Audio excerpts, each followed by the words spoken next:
Hulk के future को लेकर आखिर क्या प्लान है मार्वल का?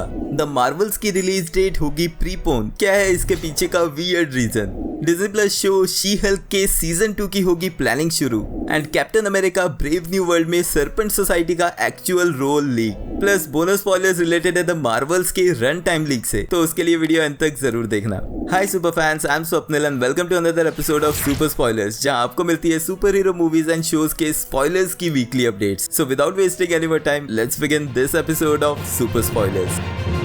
इस साल 2 मई से राइटर्स ने अमेरिका में स्ट्राइक कर रखी है, जिन्हें ज्वाइन कर लिया था 20 जुलाई से एक्टर्स ने भी। एंड अब 4 महीने खत्म हो चुके हैं, लेकिन इस स्ट्राइक का कुछ सॉल्यूशन नहीं निकल के आ रहा। एंड इसी रीजन से कई सारी मूवीज ऑलरेडी डिले की तरफ बढ़ रही है, जिनमें ऑलरेडी कंफर्म्ड मूवीज जो डिले हो चुकी है वो है क्रेवन द हंटर, ग्लैडिएटर 2 और Spiderman beyond the Spider-Verse. And अगर ये स्ट्राइक इसी तरह चलती रही तो कुछ और महीनों में 2024 की मूवीज को भी डिले करना पड़ेगा, जिनके बारे में डिटेल्स में आगे डिस्कस करूंगा। लेकिन यहाँ पर एक वियर्ड सी चीज निकल के आ रही है स्ट्राइक के बीच, जहां द मार्वल्स मूवी डिले होने की जगह प्रीपोन हो सकती है।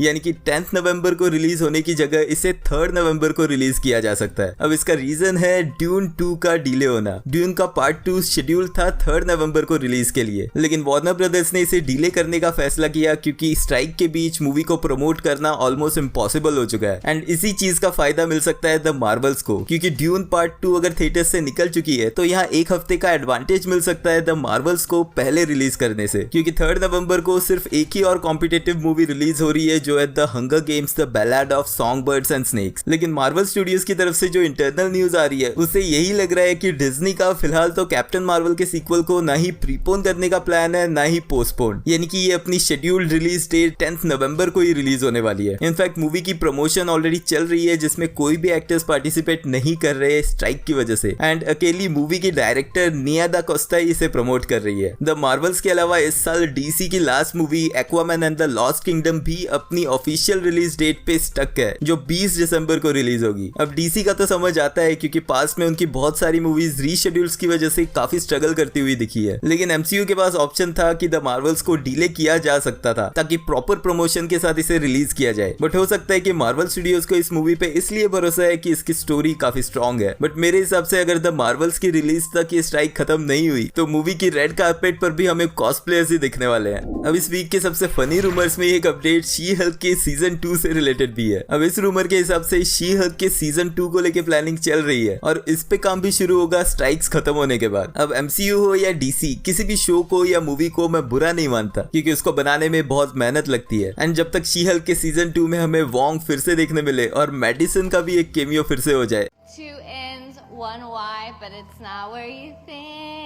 तो ये शो देखने में भी मजा आने वाला है। एंड आई नो बहुत सारे लोगों को ये सीरीज खास पसंद नहीं आई थी। एंड अगर इसका सीजन 2 बनता है तो उसमें जो जो कमियां थी उनको सही करने की जरूरत है। लेकिन मुझे हंसी इस बात की आई कि अभी तक जिस शो को सबसे ज्यादा अप्रिसिएशन मिला था एंड जिसके सेकंड सीजन की डिमांड की जा रही है, उसके ऊपर कोई भी अपडेट नहीं है। एंड यस, मैं बात कर रहा हूँ मून नाइट की। मेरे हिसाब से मून नाइट सीरीज जितनी डिटैच रही है इस टोटल एमसीयू टाइमलाइन से, इसे रेदर देन किसी मूवी में जबरदस्ती केमियो कराने के एक सीजन 2 देना बनता है, ताकि हम इस कैरेक्टर स्पेशली ऑस्कर आइजैक की एक्टिंग फिर से देख सके। बट हाँ, शी हल्क के सेकंड सीजन को देखने में भी उतना ही मजा आने वाला है, क्योंकि एक गूफी कॉमेडी शो ही रहेगा। लेकिन मून नाइट को लेकर आपके क्या थॉट्स है मुझे कमेंट्स में जरूर बताना। लास्ट मंथ के सुपर थेरीज एपिसोड में मैंने डिस्कस किया था captain America Brave New world का प्लॉट और वहां दिखने वाली अवेंजर्स टीम के बारे में। एंड हम ऑलरेडी जानते हैं कि यहाँ पर सरपेंट सोसाइटी कॉमिक्स में दिखी एक विलन्स की टीम बहुत इंपॉर्टेंट रोल प्ले करते हुए दिखेगी। लेकिन रिसेंट लीक्स ये कह रहे हैं कि सरपेंट सोसाइटी का role Captain America Brave New World में उतना ही होगा जितना कैप्टन अमेरिका सिविल वॉर में क्रॉस बोन्स का था। अब अगर आपको याद है तो Captain America the Winter Soldier में एजेंट रामलो, जिसे शील्ड की बिल्डिंग के कोलैप्स होने के साथ ही मर गया, दिखाया था। कैप्टन अमेरिका सिविल वॉर की स्टार्टिंग में वो कैरेक्टर हमें वापस दिखा एक विलन क्रॉस बोन्स के रूप में। लेकिन उसका ये अपीयरेंस मूवी की स्टार्टिंग में सिर्फ 10 से 15 मिनट का था, जहां पर कैप्टन अमेरिका इस न्यूली फॉर्म्ड अवेंजर्स टीम को असेंबल करके एक साथ उसे पकड़ने की कोशिश करते हुए दिखाया। दिखा। एंड हालांकि एक मरे हुए कैरेक्टर को वापस लाना एक्सपेक्टेड यही था कि उसे थोड़ा ज्यादा रोल मिलेगा इस मूवी में, बट देन उस कैरेक्टर ने जो चीज स्टार्टिंग में करके दी, यानी कि वांडा के हाथों बॉम्ब ब्लास्ट को रोकने के चक्कर में कुछ और लोगों की जान जाना, वही कैप्टन अमेरिका सिविल वॉर के इंपॉर्टेंट प्लॉट का पार्ट बन गया। अब इस लीक के हिसाब से ऐसा कहा जा रहा है कि captain America Brave New World में सर्पेंट सोसाइटी का भी वही रोल होने वाला है, यानी वो लोग भी मूवी की स्टार्टिंग में 10 से 15 मिनट के सीन में एक स्ट्रीट लेवल गैंग के रूप में दिखेंगे, जिनसे फाइट करते हुए देख सकता है सैम विल्सन का new captain America and Joaquin Torres का न्यू फाल्कन। एंड यहीं से शायद ये सेटअप करेंगे इस मूवी का भी प्लॉट, जहां इन्हें पता चलेगा कि इन सब के पीछे यानी कि सर्पेंट सोसाइटी के पीछे है कोई और। अब वो द लीडर भी हो सकता है या रेड हल्क यानी कि थंडरबोल्ट रॉस खुद भी हो सकता है। एंड जो चीज मैंने लास्ट सुपर स्पॉयलर्स एपिसोड में डिस्कस की थी कि मल्टीपल कैरेक्टर्स को घुसाने का ये मतलब नहीं है कि मूवी की स्टोरी कॉम्प्लेक्स हो जाएगी, जहां पे मैंने इटर्नल्स का एग्जांपल दिया था। ये लीक उसी चीज को कंफर्म कर रहा है कि सर्पेंट सोसाइटी का इंक्लूजन एक कॉम्प्लेक्स स्टोरी लाइन बनाने की जगह सिर्फ एक गूफी विलन्स की टीम दिखने वाली है। लेकिन ज्यादा एक्साइटिंग चीज है इस मूवी में दिखने वाले मल्टीपल हल्क, जिनमें रेड हल्क, द लीडर और बेटी रॉस भी हमें देख सकती है एक और हल्क फॉर्म में। बट यहाँ से मिसिंग होगा ब्रूस बैनर का हल्क, जिसके बारे में डिस्कस नेक्स्ट पॉइंट में करता हूँ। अब ब्रूस बैनर के हल्क को लेकर MCU में बहुत सारे एक्सपेरिमेंट हो चुके हैं, जहाँ पर स्टार्टिंग से इस कैरेक्टर की आर्क को ऐसे बिल्ड किया गया है कि ब्रूस बैनर हमेशा से हल्क कैरेक्टर पे कंट्रोल पाने की कोशिश करता दिखा है, स्पेशली MCU की स्टार्टिंग में, जहाँ पर लोगों की नजर में वो एक एंग्री मॉन्स्टर था। कंटिन्यूसली उसके टाइमलाइन में उसे टेम करने की कोशिश की गई है। एंड फाइनली इस चीज का कंक्लूजन हमें दिखाया गया अवेंजर्स एंड गेम में, जहाँ पर ब्रूस बैनर के थ्रू हमें ये बताया गया कि बैनर और हल्क ने कॉम्प्रोमाइज कर लिया है एंड हमें देखने मिला वो स्मार्ट हल्क। बट अगर देखा जाए तो यहाँ पर सिर्फ हल्क ने ही कॉम्प्रोमाइज किया है, ब्रूस ने नहीं, क्योंकि स्मार्ट हल्क का कैरेक्टर अभी भी ब्रूस बैनर की तरह ज्यादा है, हल्क की तरह नहीं। उसके पास हल्क की बॉडी जरूर है, लेकिन ब्रेन अभी भी सिर्फ बैनर का ही यूज हो रहा है। इसका मेन रीजन ये है कि MCU में लोगों ने अभी तक हल्क को एक्सेप्ट नहीं किया, अर्थ के लोगों ने, क्योंकि जब हल्क साकार प्लेनेट पे था तो वहां पर उसे एक्सेप्टेंस जरूर मिला था, लेकिन अर्थ पे सिर्फ ब्रूस को ही एक्सेप्टेंस मिला है, जिस रीजन से हल्क की पर्सनैलिटी को दबा दिया गया है। एंड अगर कॉमिक्स से कोई हल्क के फैन है तो वो हल्क के फैन है, ब्रूस बैनर के नहीं। एंड इस चीज को MCU में बिल्ड नहीं किया गया है। बट लेटेस्ट लीक्स के हिसाब से सुनने में आ रहा है कि स्मार्ट हल्क फ्यूचर में जाके अपना कूल खो देगा एंड फाइनली वो जाएगा एक ऐसी रेंज में जहाँ पे फिर से रिलीज होगा एक्चुअल रेजिंग हल्क। एंड जिस तरह से captain America Brave New World में ऑलरेडी इतने सारे हल्क्स हैं, बट हमें ये कंफर्मेशन मिल चुका है कि इस मूवी में ब्रूस बैनर वाला हल्क नहीं दिखेगा, जो कि एक इजी तरीका था हल्क को एक और प्रोजेक्ट में जोड़ने का। बट ऐसा ना करने से इशारा इसी तरफ किया जा रहा है कि finally Marvel world war Hulk की तरफ डेवलपमेंट कर रहा है। ऑफ कोर्स इन सभी स्ट्राइक्स की वजह से काफी कुछ डीले देखने मिल रहा है, लेकिन ऑलरेडी MCU में स्कार आ चुका है, अबॉमिनेशन ने वापसी कर ली है, द लीडर भी वापस आ गया है, रेड हल्क हमें देखने मिलेगा फ्यूचर में, एंड शी हल्क के अलावा रेड शी हल्क भी देखने मिल ही सकती है। तो MCU इतने सारे हल्क से रिलेटेड कैरेक्टर्स को ऐसे ही इकट्ठा नहीं कर रहा। मेरे हिसाब से फ्यूचर में वर्ल्ड वॉर हल्क डेवलपमेंट में जरूर दिखेगी, लेकिन मोस्ट प्रोबब्ली इस अवेंजर्स सीक्रेट वॉर्स के बाद ही। लेकिन हाँ, कमेंट्स में लिख के बताना कि आपका इन दोनों में से फेवरेट कैरेक्टर कौन है, ब्रूस बैनर या फिर हल्क। एंड बोनस स्पॉयलर्स में द मार्वल्स मूवी का रन टाइम लीक हो चुका है एंड स्पॉयलर्स के हिसाब से इसका टोटल रन टाइम है 1 hour 38 minutes, जो सभी MCU मूवीज में रिकॉर्ड तोड़ते हुए सबसे छोटी मूवी का रिकॉर्ड बनाएगा, क्योंकि इससे पहले तक थॉर द डार्क वर्ल्ड और द इनक्रेडिबल हल्क यही दो मूवीज थी जिनका लोएस्ट रनिंग टाइम था